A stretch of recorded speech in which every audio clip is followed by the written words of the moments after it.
Ketika Perang Dunia Kedua berakhir pada tahun 1945, mesin perang Reich Ketiga runtuh. Dengan menyerahnya Jerman, tentara SS, salah satu organisasi yang paling ditakuti dalam rezim Nazi, menghadapi berbagai nasib. Beberapa ditangkap dan diadili, yang lain berhasil menghilang selama beberapa dekade, sementara sekelompok kecil berhasil kembali ke masyarakat dengan identitas palsu.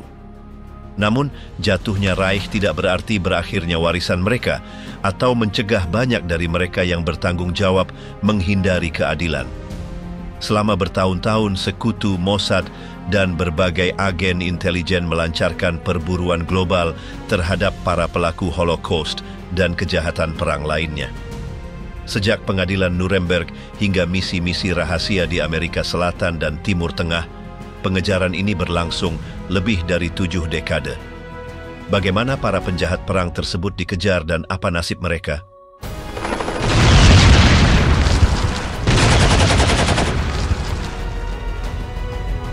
Reich dalam kehancuran, jalan menuju kekalahan.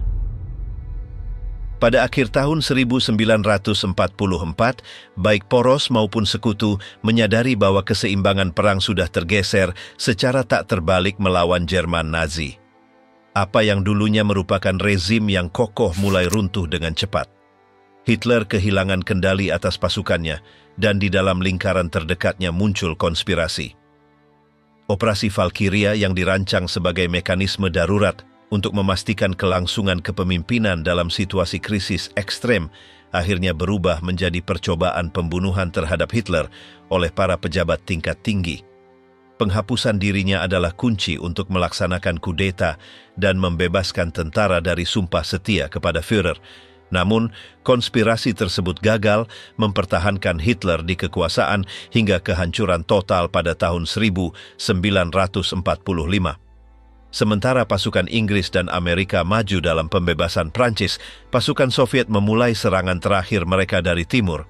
Pada awal tahun 1945, mereka mendekati ibu kota Jerman dengan cepat.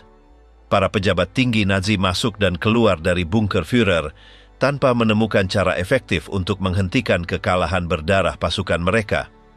Pemboman yang tak kenal ampun memaksa beberapa kota untuk menyerah, menunjukkan bahwa impian Hitler untuk dominasi mutlak sedang runtuh. Berlin, simbol rezim, menjadi pusat pertempuran. Berlindung di benteng bawah tanahnya, Hitler mulai sepenuhnya terputus dari kenyataan. Joseph Goebbels, yang bertanggung jawab atas propaganda, mempertahankannya dalam gelembung ilusi dengan laporan fiktif tentang kemenangan yang tidak ada, sementara artileri Soviet menggema dengan jarak yang sangat dekat. Populasi sipil menghadapi skenario yang menghancurkan, pasokan dasar tidak mencukupi, infrastruktur hancur, dan sebagian besar mencari perlindungan di bunker atau melarikan diri ke daerah pedesaan.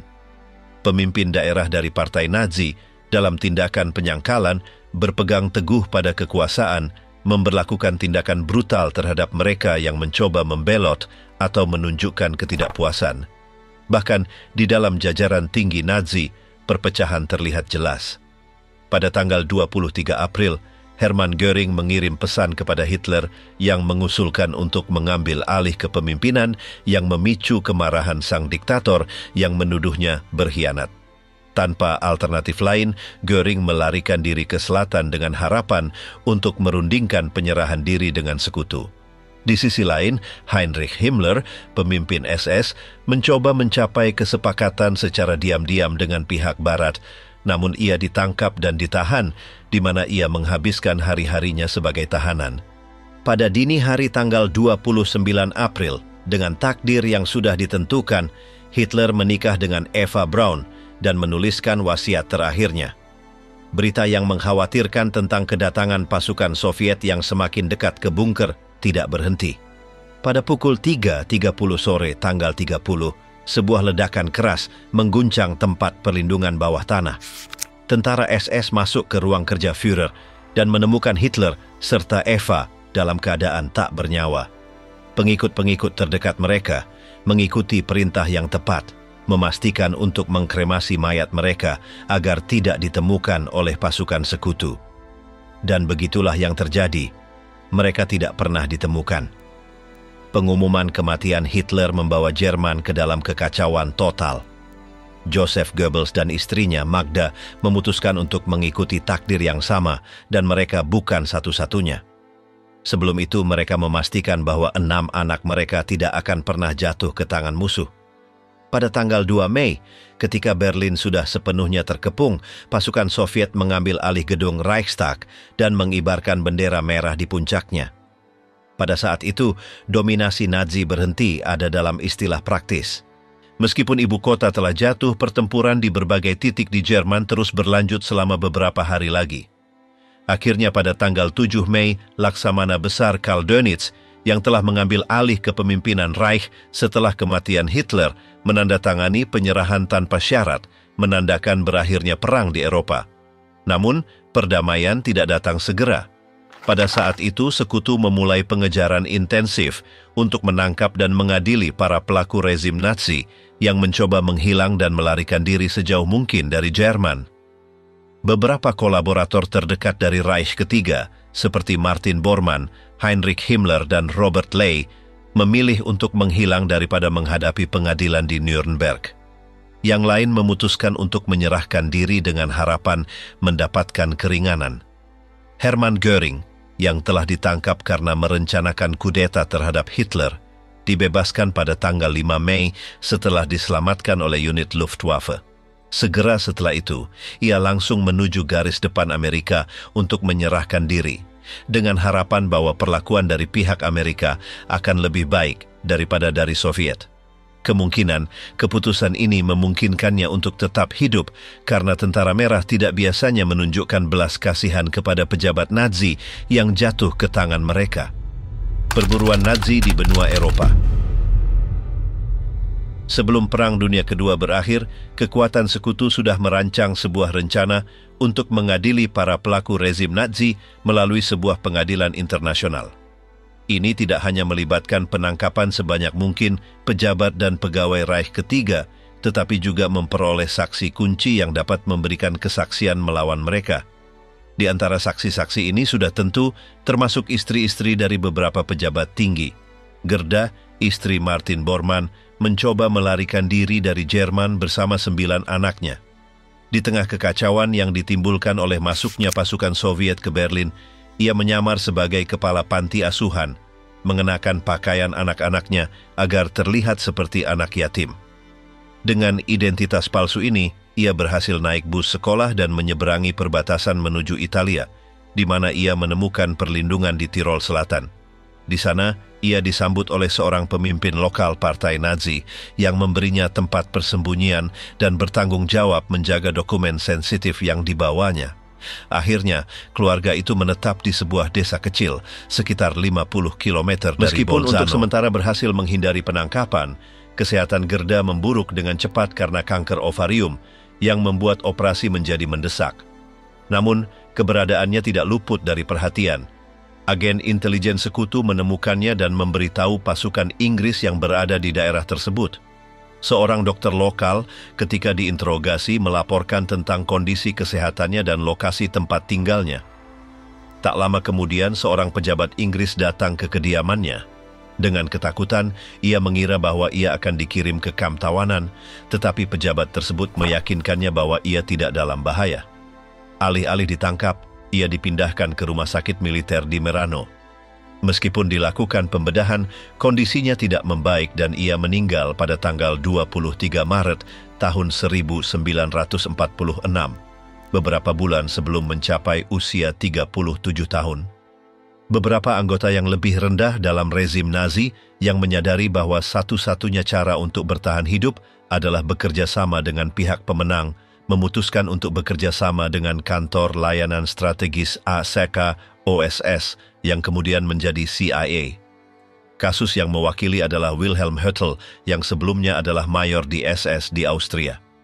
Dengan gelar doktor dalam sejarah, ia menghabiskan sebagian besar karirnya bekerja sebagai agen baik di kepolisian keamanan maupun di SS.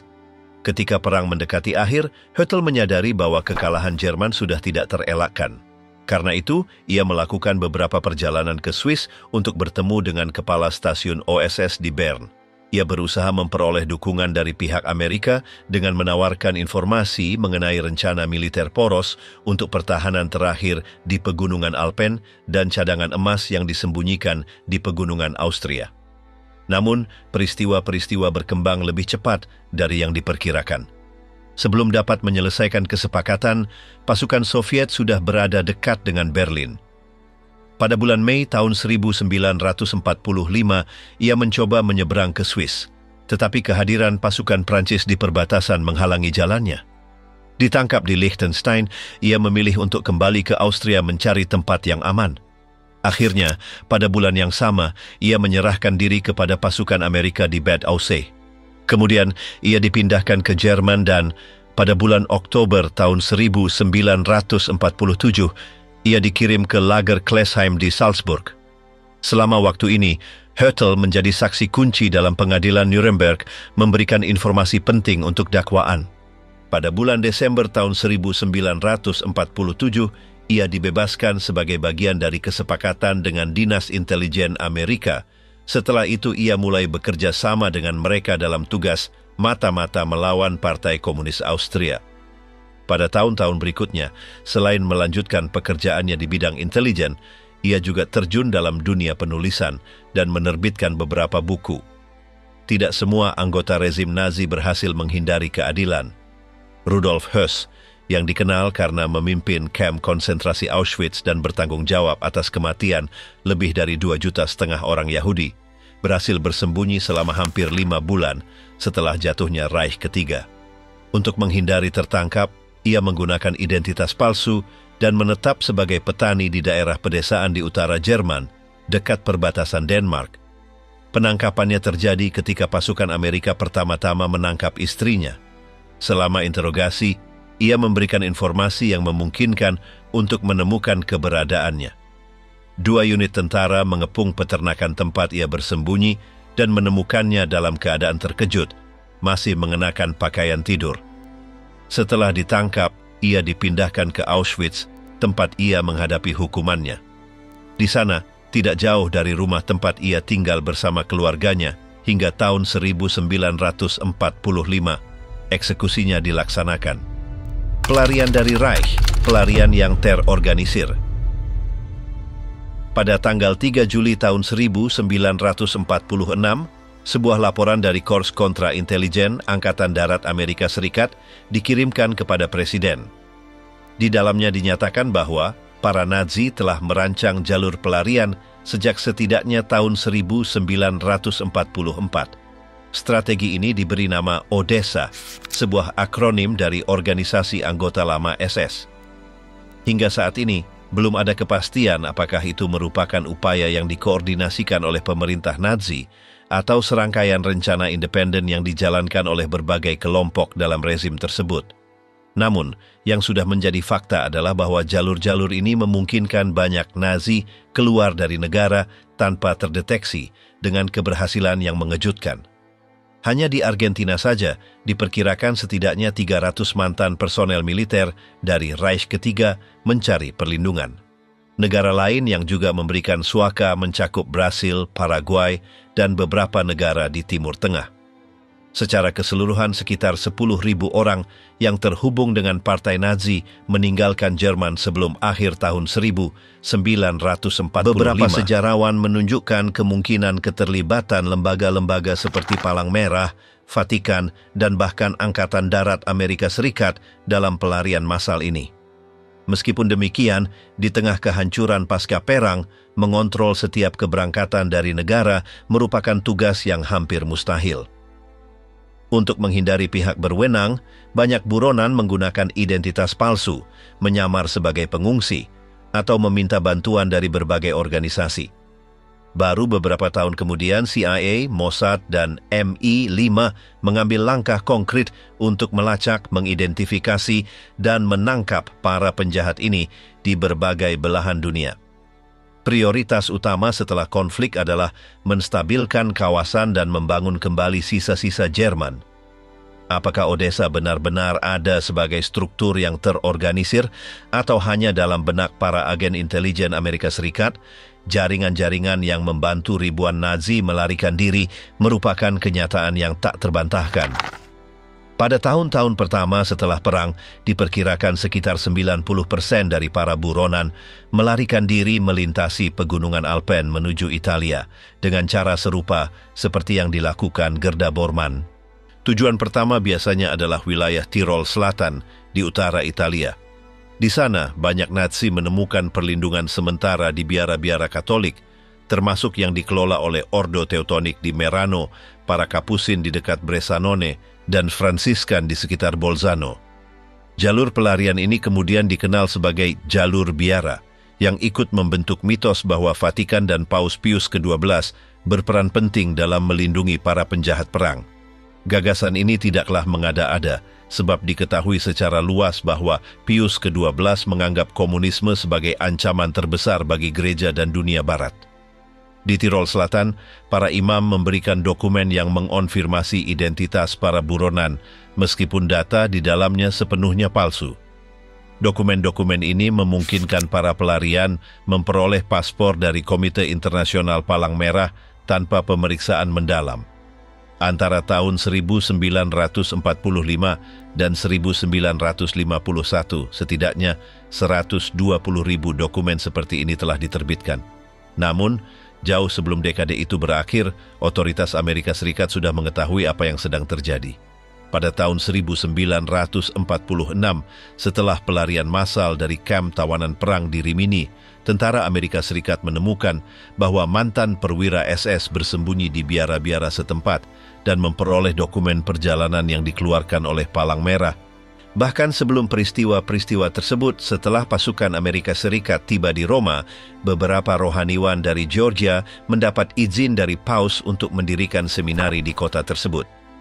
Beberapa bulan kemudian, pihak berwenang sekutu mulai menyadari sesuatu yang tidak biasa. Beberapa seminaris tampak menjalin hubungan asmara.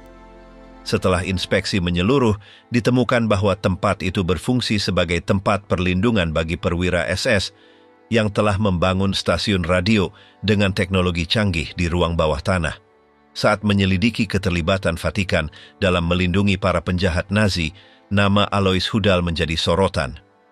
Uskup asal Austria ini secara terbuka menunjukkan simpati terhadap rezim Hitler dan kemudian membenarkan tindakannya dengan mengatakan bahwa banyak dari mereka yang dikejar sebenarnya tidak bersalah. Ia membela tindakannya memberikan dokumen palsu sebagai keputusan yang benar. Namun demikian, tujuan pelarian yang paling mudah dan nyaman bagi para Nazi adalah Spanyol, yang pada saat itu dipimpin oleh Generalissimo Francisco Franco. Karena tidak adanya catatan resmi yang akurat, sulit untuk memastikan berapa banyak mantan anggota rezim Nazi yang menemukan perlindungan di sana. Namun, kemunculan banyak kelompok neo-Nazi di negara itu pada dekade-dekade berikutnya menunjukkan bahwa jumlahnya mencapai beberapa ribu orang. Salah satu buronan paling terkenal adalah Leon de Grelle, komandan SS asal Wallonia, Belgia. Dari tempat persembunyiannya di Malaga, ia seringkali menyuarakan pendapat tanpa pernah diadili atas kejahatan perangnya. Namun, pada tahun 80-an, ia menghadapi dakwaan terkait penyangkalan terhadap Holocaust. Stille Hilfe, jaringan sunyi SS. Berbeda dengan Odessa, terdapat kelompok lain bernama Stille Hilfe atau Bantuan Sunyi, yang beroperasi di dalam Jerman dan negara-negara lain setelah Perang Dunia Kedua. Tujuannya adalah memberikan dukungan kepada mantan anggota SS yang telah ditahan, dihukum, atau sedang dalam pelarian. Mereka menyediakan bantuan hukum, sumber daya, dan dalam banyak kasus membantu bersembunyi atau melarikan diri. Melalui jaringan ini, ratusan bahkan ribuan Nazi berhasil melarikan diri ke Amerika Selatan dan Timur Tengah. Pada tahun 1951, Stille Hilfe memperoleh status legal sebagai organisasi nirlaba yang memungkinkannya menerima pendanaan melalui donasi. Akta pendiriannya terjadi di München, kota yang 3 dekade sebelumnya menjadi tempat kelahiran Partai Nazi. Sejak awal pengadilan Nuremberg, kelompok ini berusaha memengaruhi opini publik untuk menghindari hukuman mati. Mereka menggunakan kampanye media, surat pribadi dan kolektif, serta berbagai petisi untuk menggambarkan para terdakwa sebagai korban. Perwakilan hukum para tahanan dipegang oleh Rudolf Aschenauer yang juga menangani permohonan grasi dan banding hukuman. Organisasi ini mendorong keuntungan seperti izin penjara, kompensasi ekonomi, dan bantuan bagi keluarga tahanan. Mereka tidak hanya memberikan dukungan kemanusiaan, tetapi juga mempromosikan kegiatan revisionis, mengorganisasi pertemuan, dan mengirimkan tuntutan kepada pihak berwenang. Namun salah satu tindakan mereka yang paling diam-diam adalah bantuan langsung dalam pelarian para penjahat Nazi. Salah satu yang diuntungkan oleh jaringan ini adalah Johann von Leers, anggota terkemuka Waffen-SS dan editor penting dalam Kementerian Propaganda. Setelah perang berakhir, ia melarikan diri ke Italia dan tinggal di sana selama 5 tahun.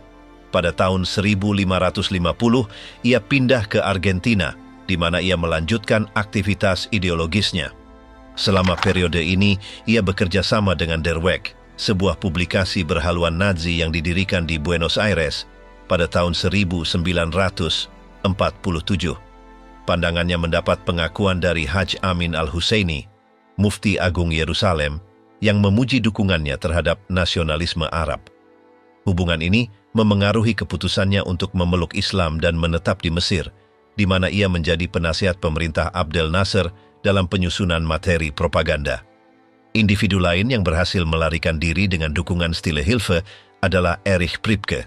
Namanya dikenang karena keterlibatannya dalam eksekusi massal warga sipil di Gua Ardeatine, dekat Roma. Pada tanggal 24 Maret tahun 1944, lebih dari 330 orang dibawa ke lokasi tersebut. Dengan tangan terikat, mereka mendengar nama mereka dipanggil sebelum dibawa secara berkelompok, berisi 5 orang ke dalam gua. Priebke, yang mengawasi proses tersebut, menggunakan senapan mesin Italia untuk membunuh 2 korban. Pembantaian itu selesai sebelum malam tiba, dan setelahnya, akses ke gua ditutup menggunakan bahan peledak. Berbeda dari Nazi lain yang berlindung di Italia, ia memilih pergi ke Latvia sebelum menaiki kapal menuju Argentina, di mana ia menetap di Bariloche dengan identitas sebagai Otto Pape. Selama hampir 50 tahun, ia berhasil hidup dalam ketidakdikenalan hingga akhirnya pada tahun 1995 ia ditemukan dan diekstradisi ke Italia. 3 tahun kemudian, ia dijatuhi hukuman penjara seumur hidup dan menghabiskan hari-hari terakhirnya dalam tahanan rumah hingga wafat pada tanggal 11 Oktober tahun 2013. Walter Rauff merancang truk gas bergerak yang menyeramkan di mana gas beracun dari mesin diarahkan ke kompartemen belakang truk yang telah dimodifikasi. Berdasarkan laporan penangkapannya, ia bertanggung jawab atas kematian sedikitnya 97.000 orang. Pada tahun 1949, ia melarikan diri bersama istri dan anak-anaknya melalui jalur rahasia yang membawanya terlebih dahulu ke Quito, Ekuador, lalu ke Chile. Pada tahun 1963, Jerman Barat meminta ekstradisinya, namun otoritas Chile menolak permintaan tersebut dengan alasan bahwa kejahatan yang dituduhkan telah kadaluarsa menurut hukum setempat. Di Chile, ia berkembang secara ekonomi di industri pangan dan meninggal karena serangan jantung pada tanggal 14 Mei tahun 1984. Franz Stangl, mantan komandan SS dan tokoh kunci dalam program eutanasia T4, bekerja di Volkswagen Brasil selama 16 tahun sebelum ditangkap pada tahun 1967. Sebelum penangkapannya, ia mengawasi fasilitas pemusnahan di mana ratusan ribu orang kehilangan nyawa. Ia dikenal karena ketidakpedulian mutlak dan ketiadaan rasa penyesalan yang mempermudah tugasnya di kamp-kamp Treblinka, Sobibor, dan Trieste. Setelah ditangkap, ia menghadapi proses pengadilan, namun meninggal karena serangan jantung pada tahun 1971 sebelum menerima vonisnya. Josef Mengele, dari Auschwitz ke dunia bawah tanah. Bagi beberapa anggota berpangkat rendah dalam rezim Nazi, Penangkapan mereka bukanlah prioritas karena biaya untuk melacak mereka melebihi beratnya kejahatan yang dilakukan. Namun, dalam kasus seperti Joseph Mengele, kekejamannya begitu tak terbayangkan sehingga segala upaya dianggap pantas jika itu bisa membawa dirinya ke penjara seumur hidup.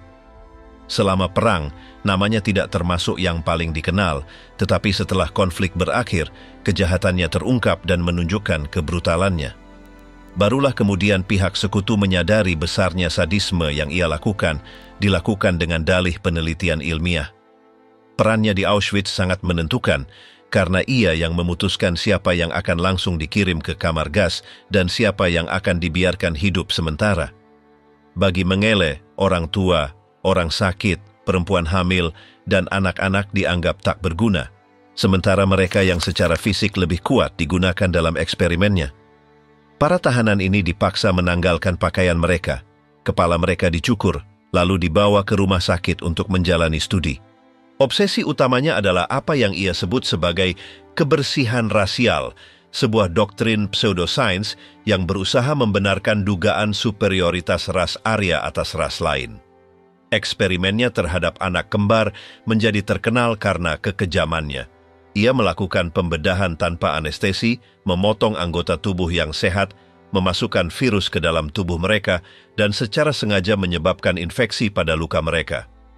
Ia ingin mengetahui bagaimana tubuh mereka yang dianggapnya inferior merespon terhadap rasa sakit, penyakit, dan tekanan ekstrem. Saat mendengar kematian Hitler, Mengele bergabung dengan sekelompok tentara Jerman yang menuju Bavaria, wilayah yang dikuasai oleh pasukan Amerika Serikat. Dalam keadaan tak bersenjata dan kebingungan, mereka ditangkap dan dibawa ke kamp tawanan perang di Schauenstein, sekitar 120 km dari Nuremberg. Di sana, Mengele bertemu kembali dengan Dr. Kahler, seorang kenalan lama. Karena para tentara Amerika tidak mengetahui identitas aslinya dan ia memperkenalkan diri sebagai Joseph Memling, mereka berhasil menipu para penangkapnya. Selain itu, ia menghindari dikenali sebagai anggota SS karena ia tidak pernah membiarkan dirinya ditato dengan golongan darah di lengannya, sesuatu yang umum di kalangan perwira unit tersebut. Berkat hal ini, ia dan Kahler dibebaskan, dianggap hanya sebagai dokter biasa tanpa catatan kriminal serius. Setelah dibebaskan, Mengele menuju Auschwitz untuk mengambil kembali catatan-catatan pribadinya yang dianggapnya berharga. Ia kemudian berhasil melarikan diri menyeberangi perbatasan selatan menuju Italia dan pada tahun 1949 tiba di Genova. Di sana ia memperoleh paspor dari Palang Merah atas nama Helmut Gregor. Pada bulan Juli tahun yang sama, ia naik kapal menuju Argentina dan menetap di Vicente Lopez. Selama tinggal di negara Amerika Selatan itu, ia awalnya bekerja sebagai tukang kayu, lalu beralih ke penjualan mesin pertanian. Karena yakin tidak ada yang mencarinya, ia menggunakan nama aslinya tanpa rasa takut. Namun, pada tahun 1958, ia diperiksa bersama beberapa dokter lain atas dugaan praktik kedokteran ilegal setelah kematian seorang perempuan muda dalam prosedur aborsi. Tidak ada dakwaan yang diajukan terhadapnya, namun hal ini membuatnya menyadari risiko untuk dikenali. Untuk menghindari kemungkinan penangkapan, ia memutuskan pindah ke Paraguay, di mana pada tahun 1959 ia memperoleh kewarganegaraan dengan nama Jose Mengele. Namanya muncul beberapa kali dalam proses pengadilan Nuremberg pada paruh kedua dekade 1940-an, tetapi pihak sekutu mengira ia mungkin sudah meninggal. Baru pada tahun 60-an Mossad memulai pencarian untuk menangkapnya dan membawanya ke pengadilan di Israel. Penyelidikan di Paraguay tidak memberikan petunjuk jelas tentang keberadaannya. Selain itu, upaya melacak surat menyuratnya dengan Marta, istrinya yang tinggal di Italia, tidak membuahkan hasil. Agen rahasia yang dikirim ke Amerika Selatan berhasil mencapai daerah pedesaan di pinggiran Sao Paulo, di mana mereka mengidentifikasi seorang pria Eropa yang mungkin adalah Mengele. Namun, karena tidak ada kepastian mutlak, Mossad memutuskan menghentikan operasi pada tahun 1962. Keputusan ini memungkinkan salah satu penjahat paling kejam dalam sejarah Nazi yang dikenal sebagai Malaikat Maut menjalani sisa hidupnya tanpa gangguan di wilayah selatan Brasil. Pada tahun 1979, saat sedang berenang, ia mengalami stroke dan tenggelam. Klaus Barbie, perlindungan terhadap algojo Nazi. Ketika Jerman mengambil alih kendali Prancis, Klaus Barbie, seorang perwira intelijen SS, awalnya dikirim ke Dijon. Tak lama kemudian ia dipindahkan ke Lyon, tempat ia mendirikan markas operasionalnya di Hotel Terminus. Di sana ia menyiksa para tahanan, baik orang dewasa maupun anak-anak, dalam sesi penyiksaan yang brutal. Ia juga melatih anjing gembala Jerman untuk menyerang tahanan tanpa memandang jenis kelamin. Kekejamannya membuatnya dijuluki Jagal dari Lyon. Diperkirakan ia bertanggung jawab langsung atas kematian 14.000 orang di wilayah Prancis. Setelah perang berakhir, pemerintah sementara Prancis menjatuhkan hukuman mati kepadanya secara in absentia karena keberadaannya tidak diketahui. Belakangan diketahui bahwa ia berada dalam pengawasan pasukan Amerika Serikat yang membuat Prancis menuntut ekstradisinya. Namun, alih-alih mengabulkan permintaan tersebut, pihak Amerika justru membantunya melarikan diri ke Bolivia, di mana ia menghabiskan 3 dekade berikutnya dengan identitas baru, Klaus Altman. Di sana, ia bekerja sama dengan Korps Kontraintelijen Amerika Serikat, yang saat itu berusaha menahan penyebaran komunisme di Amerika Latin. Barbie juga menjalin hubungan erat dengan pemerintahan militer di Bolivia dan Peru, di mana ia mengklaim telah membantu dalam pengejaran terhadap Che Guevara. Pada tahun 1971, saat berkunjung ke Peru, identitas aslinya ditemukan oleh kelompok-kelompok asal Prancis yang berdedikasi untuk melacak buronan Nazi. Namun, karena tidak adanya perjanjian ekstradisi antara Prancis dan Bolivia, ia tetap aman. Setahun kemudian, seorang jurnalis melakukan perjalanan ke La Paz untuk mewawancarainya. Ketika ditanya apakah ia adalah penjahat perang asal Jerman, ia dengan keras membantah segala keterkaitan dengan nama tersebut.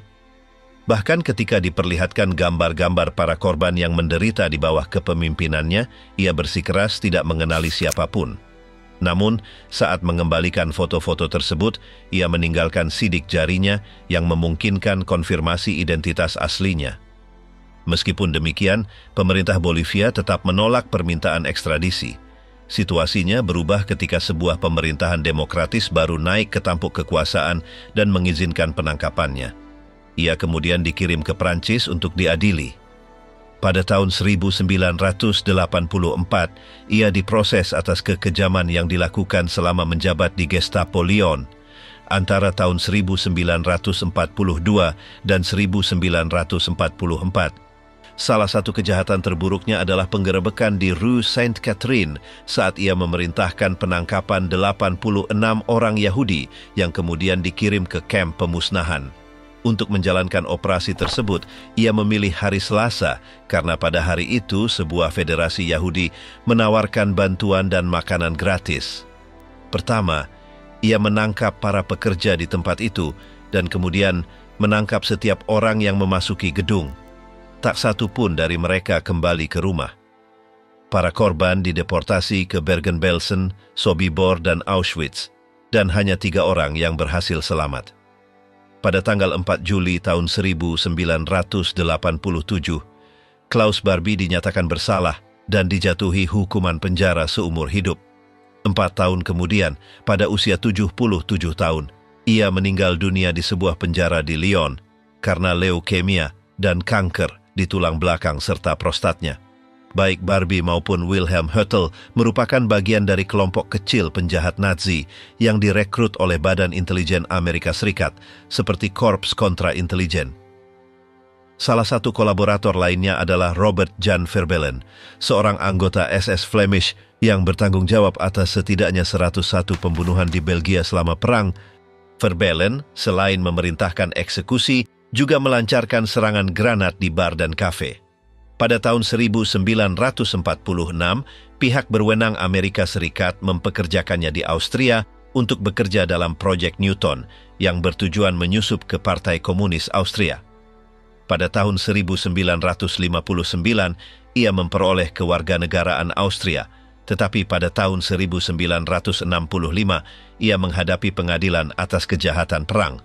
Meskipun terdapat bukti, ia dibebaskan dan bisa hidup bebas hingga meninggal dunia pada tahun 1990. Kasus Verbelen memperlihatkan dua kenyataan. Pertama, bahwa pemerintah Amerika Serikat tidak selalu menjadikan pemrosesan penjahat Nazi sebagai prioritas. Kedua, bahwa jika orang Yahudi Israel ingin agar para individu ini diadili, mereka harus menanganinya sendiri. Herbert Cukurs, kejatuhan seorang pembunuh. Selama dekade 1960-an, Israel memutuskan untuk menegakkan keadilan tanpa bergantung pada pengadilan internasional. Badan Intelijen Luar Negeri Israel yang dikenal sebagai Mossad bertanggung jawab untuk melacak dan menghabisi Herbert Cukurs. Pria ini yang dijuluki Jagal dari Riga terlibat dalam eksekusi sedikitnya 30.000 orang Yahudi di Latvia.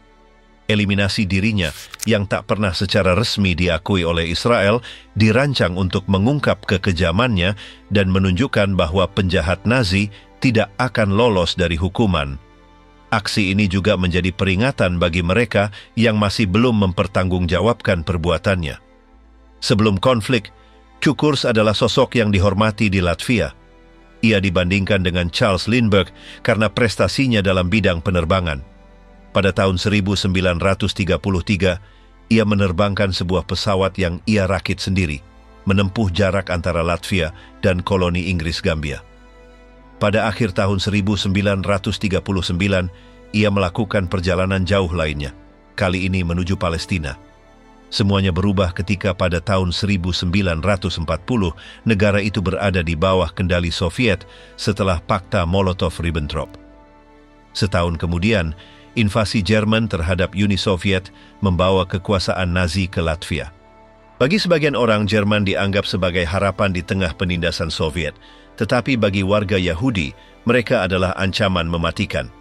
Di Riga, Nazi membentuk sistem penganiayaan dan pemusnahan, di mana Cukurs menonjol sebagai salah satu kolaborator paling kejam. Selama pendudukan, ia menjadi tangan kanan kelompok Komando Araj, pasukan paramiliter yang terdiri atas 300 warga Latvia yang memburu dan membunuh ribuan orang Yahudi. Kebrutalan organisasi ini sangat ekstrim. Mereka menembak secara membabi buta di jalanan, membunuh demi hiburan, dan menjarah para korban mereka. Terdapat catatan yang mengaitkan Cukurs dengan pembantaian Rumbula yang terjadi pada tanggal 30 November dan 8 Desember tahun 1941, di mana sekitar 25.000 orang dieksekusi di sekitar hutan yang menyandang nama yang sama. Setelah perang berakhir, seperti banyak penjahat Nazi lainnya, ia melarikan diri ke Amerika Selatan. Berbeda dengan buronan lain, ia tidak mengganti identitas. Ia tiba di Brasil dengan nama aslinya dan mulai bergaul dengan anggota komunitas Yahudi setempat.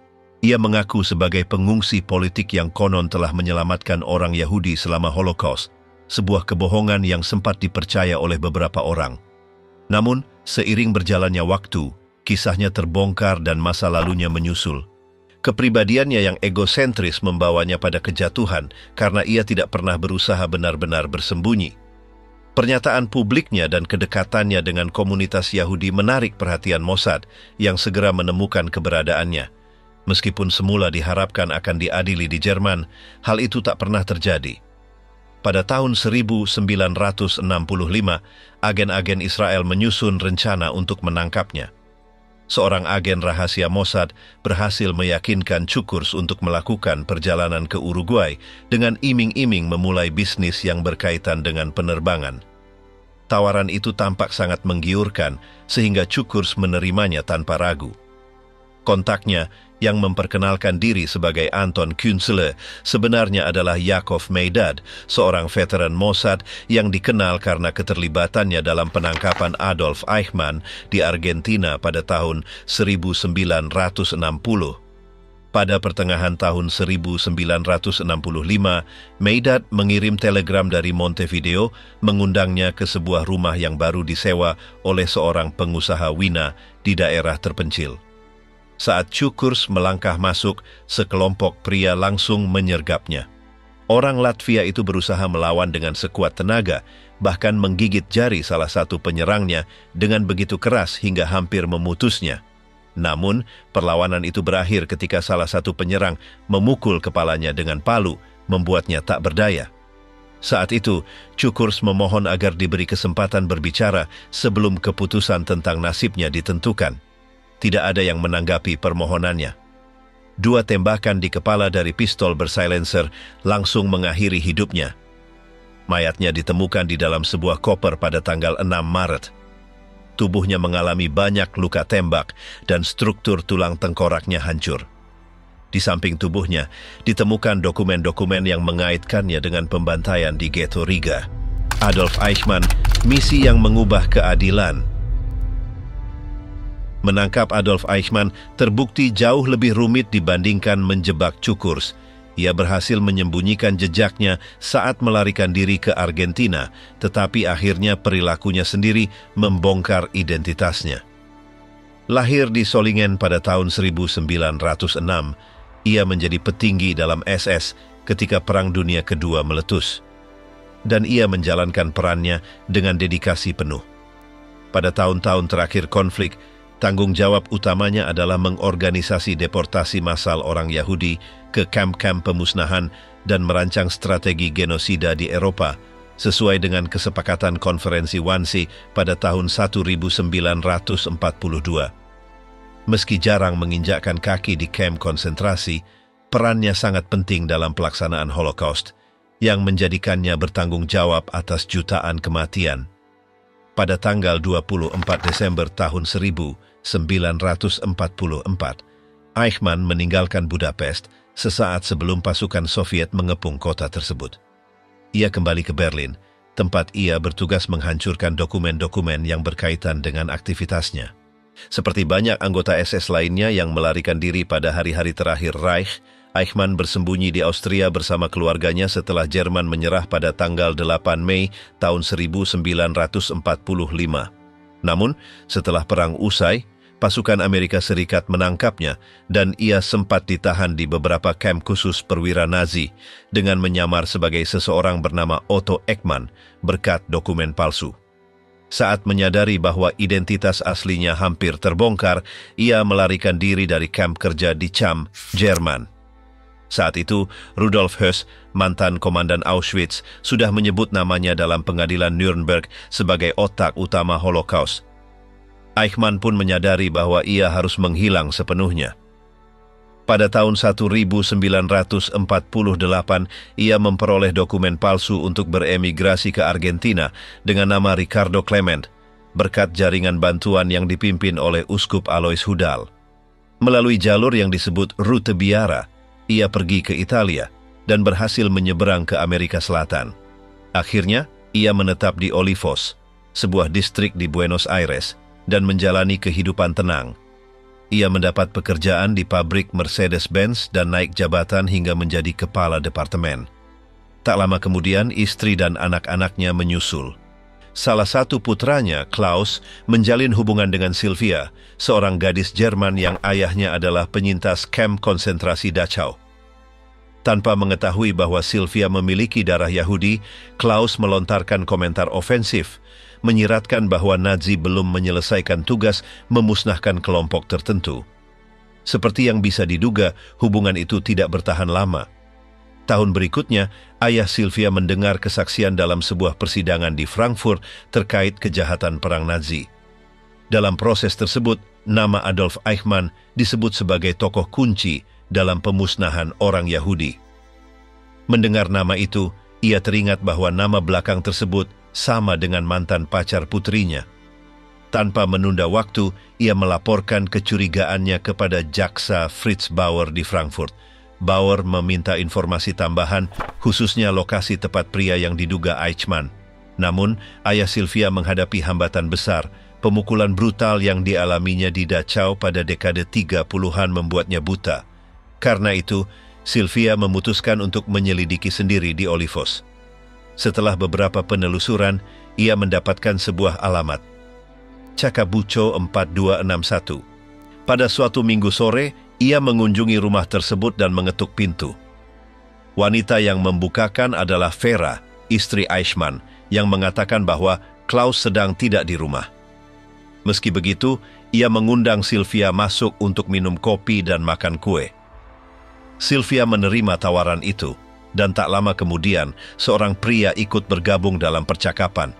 Ketika Sylvia bertanya apakah dia ayah Klaus, pria itu dengan tegas membantah dan mengaku hanya pamannya. Beberapa menit kemudian, Klaus muncul di dapur dan tampak kaget melihat Sylvia.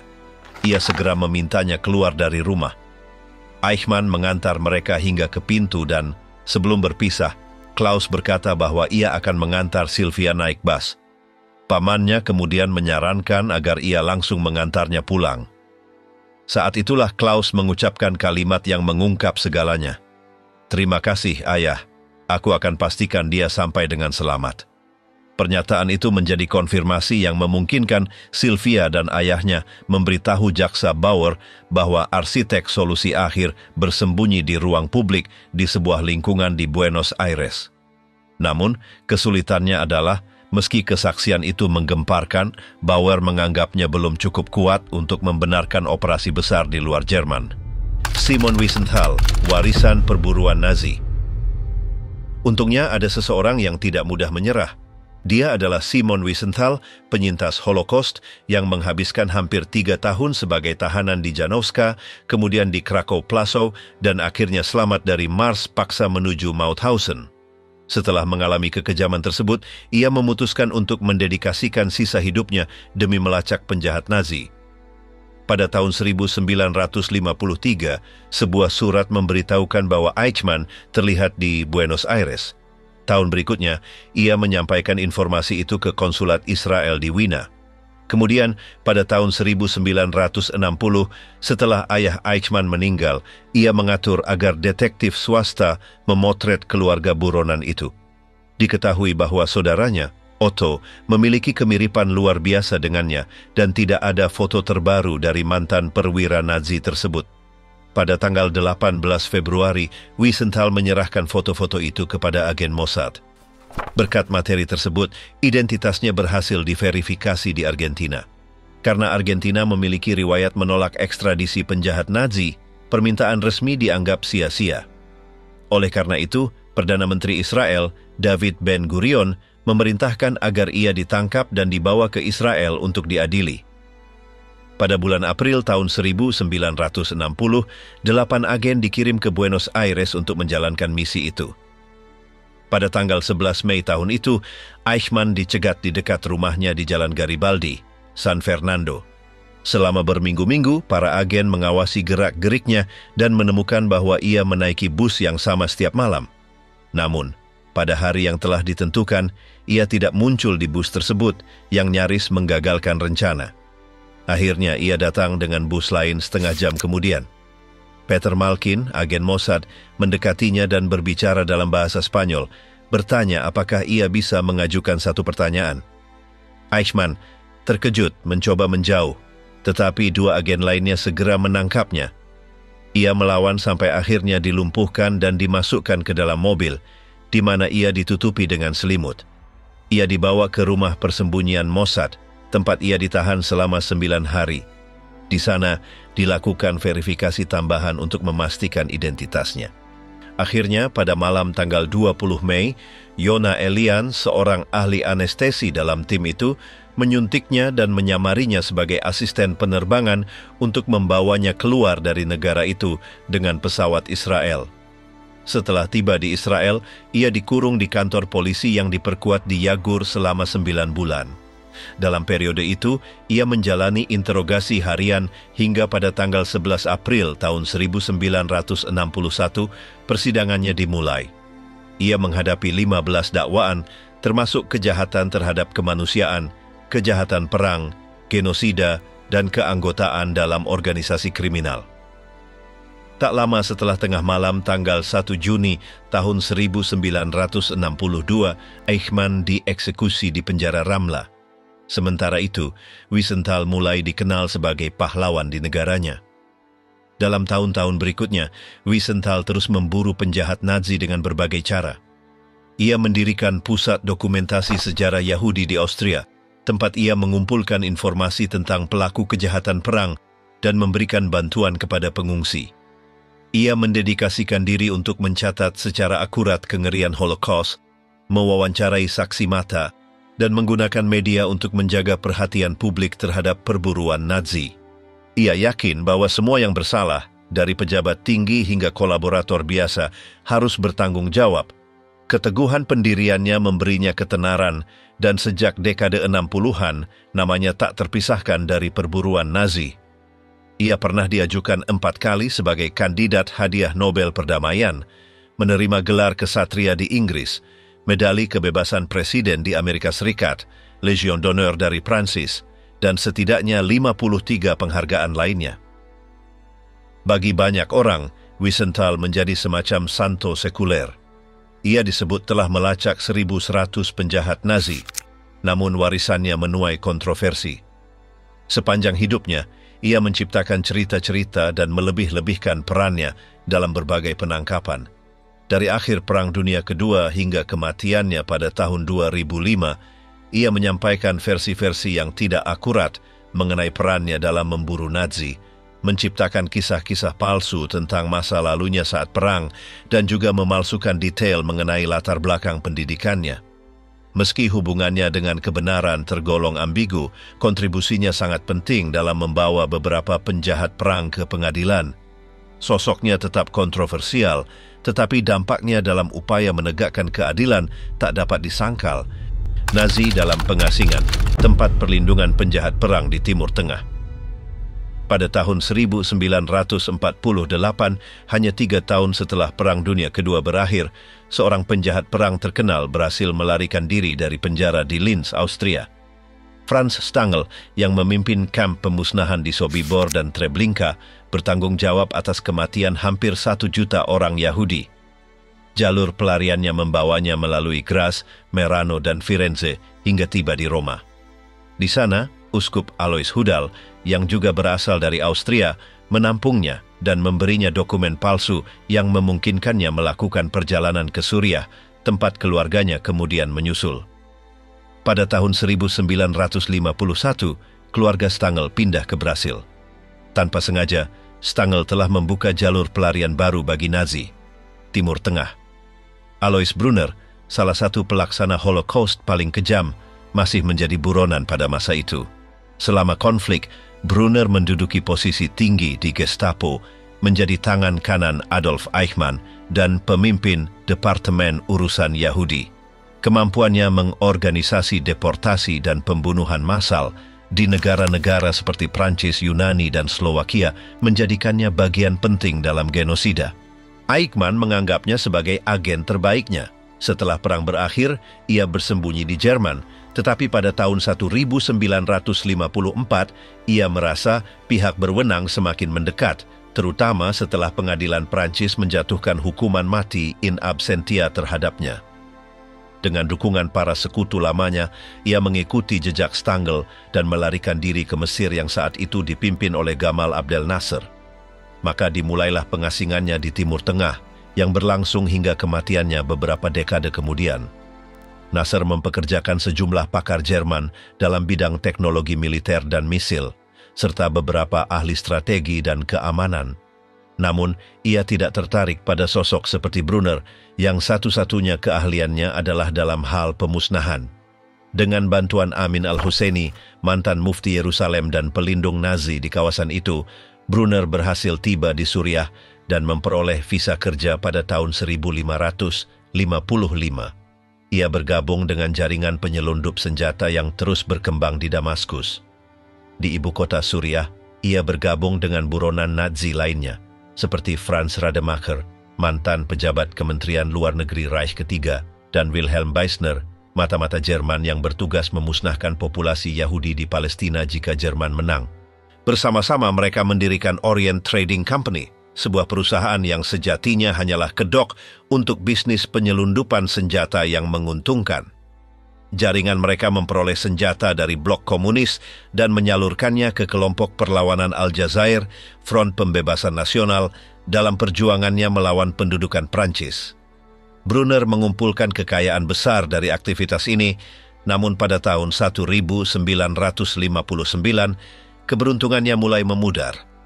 Tanpa sepengetahuannya, agen-agen Suriah telah mengawasi pergerakannya dan tidak menyukai kegiatannya. Pada suatu waktu di akhir tahun 1959, otoritas Suriah menangkap Brunner dan membawanya ke fasilitas rahasia tempat para tawanan perang diinterogasi dan disiksa. Karena curiga ia adalah agen mata-mata, mereka menuduhnya terlibat dalam perdagangan narkoba dan memerintahkannya tetap ditahan sampai situasinya jelas. Menyadari bahwa nyawanya dalam bahaya, Brunner mencoba menyelamatkan diri.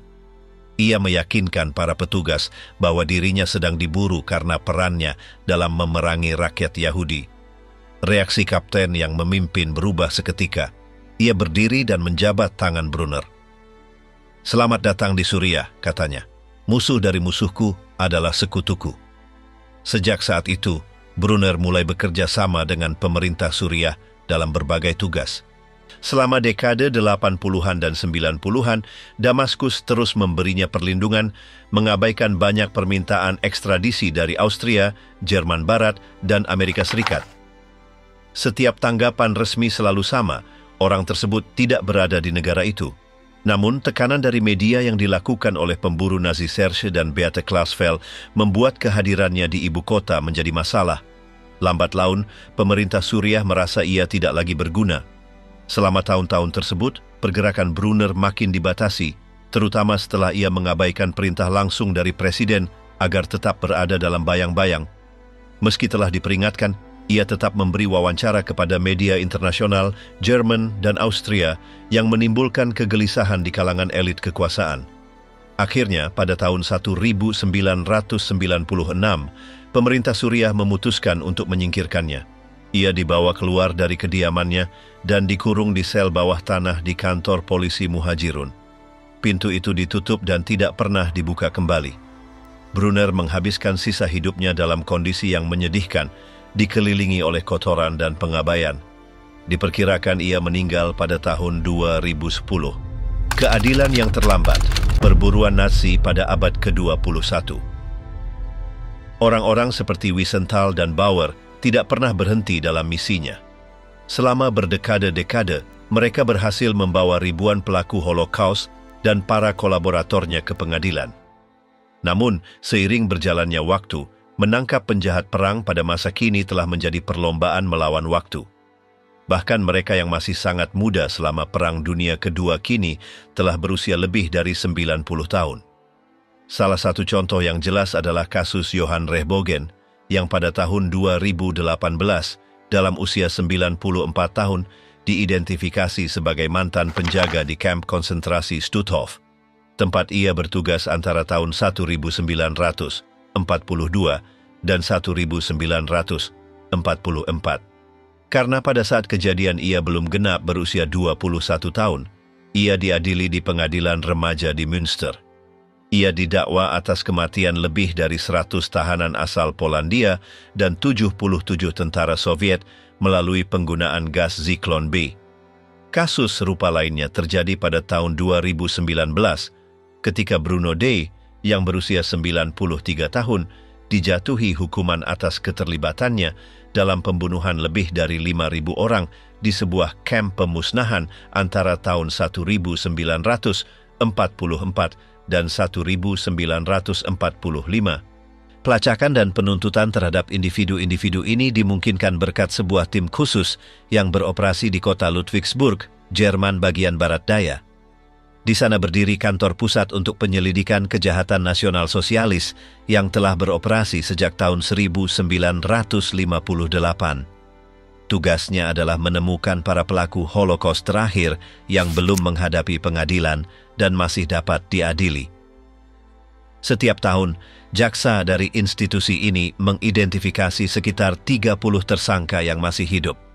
Setelah itu, kasus-kasus tersebut dialihkan ke jaksa wilayah, yang menghabiskan waktu sekitar 1 tahun untuk menentukan apakah ada cukup bukti untuk memulai proses pengadilan. Sejak awal abad ke-21, proses teliti ini telah menghasilkan 6 persidangan, termasuk yang telah disebutkan.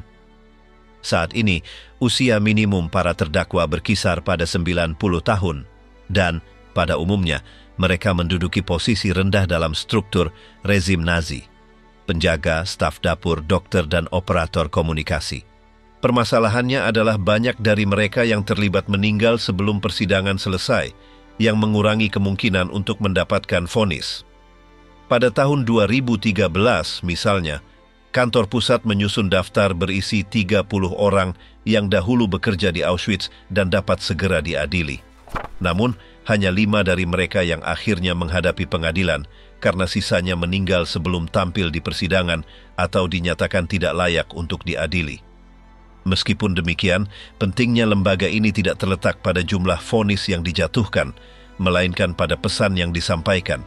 Tidak ada kejahatan terhadap kemanusiaan yang akan dilupakan.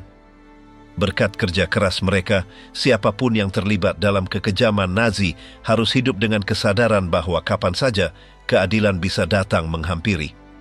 Keberadaan lembaga ini menjaga tetap hidup memori para korban Holocaust, mengingatkan dunia pada besarnya kekejaman yang terjadi antara tahun 1933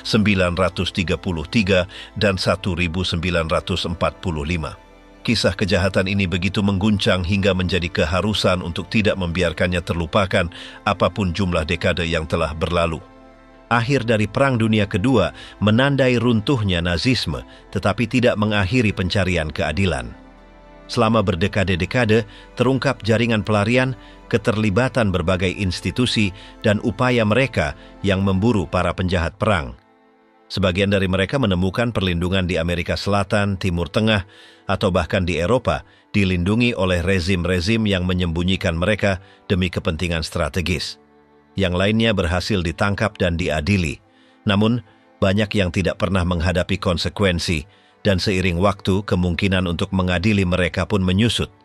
Kendati demikian, Kantor Pusat untuk Penyelidikan Kejahatan Nasional Sosialis di Jerman terus menjalankan tugasnya, membuktikan bahwa keadilan tidak mengenal kedaluwarsa dalam kasus kejahatan terhadap kemanusiaan.